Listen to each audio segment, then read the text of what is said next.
بكم أحييكم وبالأشواق ناتيكم، فأغلى وردنا أنتم وكل الورد نهديكم.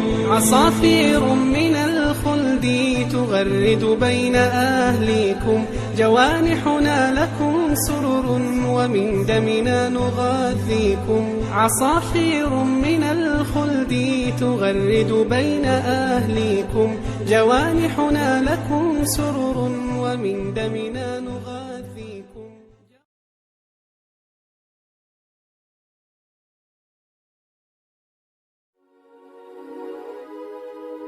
وبحثت عن سر السعادة جاهدا، فوجدت هذا السر في تقواك. فليرضى عني الناس أو فليسخطوا، أنا لم أعد أسعى لغير رضاك. أنا لم أعد أسعى لغير رضاك.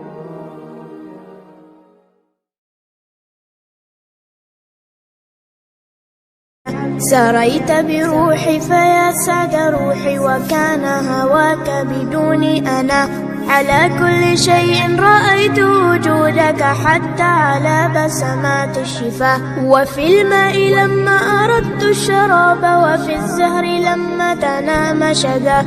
وفي الشمس حين أضاءت جمالا، وفي البدر حين أنار دجاه.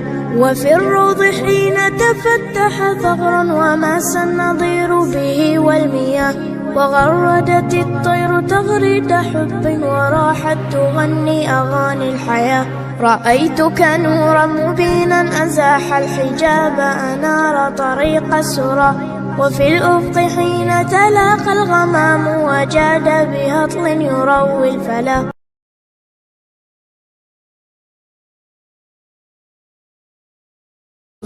هو الحب يا الله في داخلي يسري، يضيء كنور الشمس ينفح كالعطر. هو الحب يا الله في داخلي يسري، يضيء كنور الشمس ينفح كالعطر.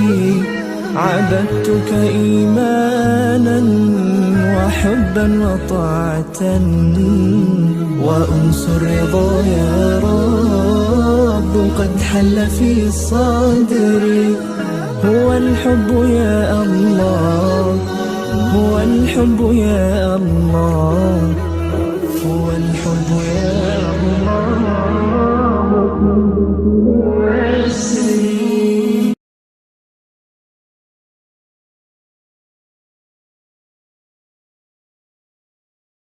كنت وحدي رغم أني لم أزل أحسن ظني. صار كل الناس حولي، صاروا حولي يسعدوني.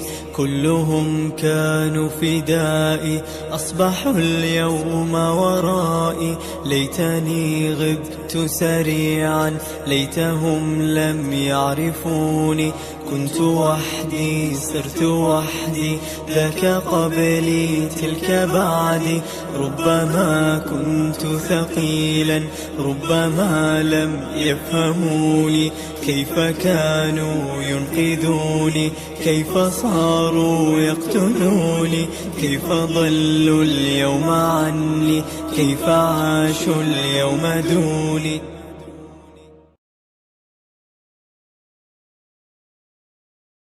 يا ربي هيئ لنا من أمرنا رشدا، وانشر علينا من الستر الجميل ردا. وافتح لنا منك فتحا غير منقطع، واجعل لنا فرجا وابعث لنا مددا. وسهل الصعب من خير الأمور، وكن لنا معينا على الطاعة مستندا. ولا تكلنا إلى تدبير أنفسنا، فالنفس تعجز عن إصلاح ما فسدا. أنت الكريم وقد وجهت يا صمد إلى عطائك وجها سئلا ويدا، وللرجاء ثواب أنت تعلم، فاجعل ثوابي دوام الستر لي أبدا، فاجعل ثوابي دوام الستر لي أبدا.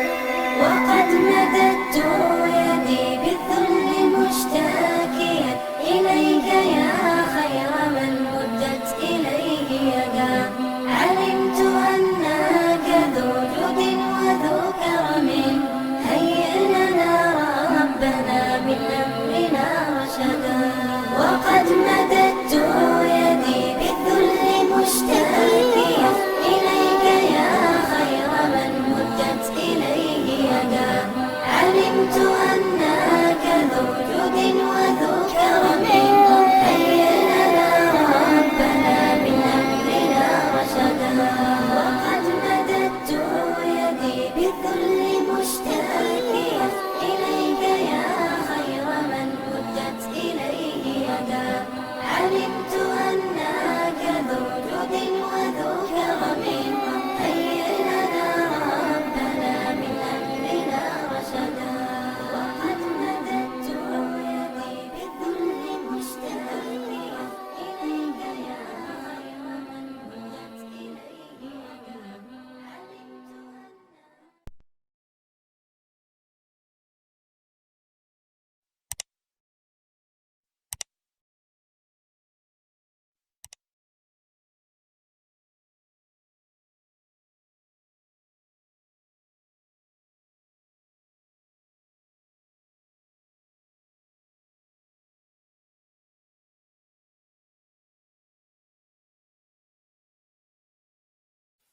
اصحبوا خلا صالحا ترقى به، سابقوا للخيرات والإحسان. جالسه كي تحظى بفيض هداية ورضا من الرحمن واطمئنان. أوما رأيت الكلب خلد ذكره، في الكهف نقرأه بكل أوان. قد صاحب الأخيار ثم أتت به آياتنا في محكم القرآن، آياتنا في محكم القرآن. اصحبوا خلا صالحا ترقى به، سابقوا للخيرات والإحسان. جالسه كي تحظى بفيض هداية ورضا من الرحمن واطمئنان.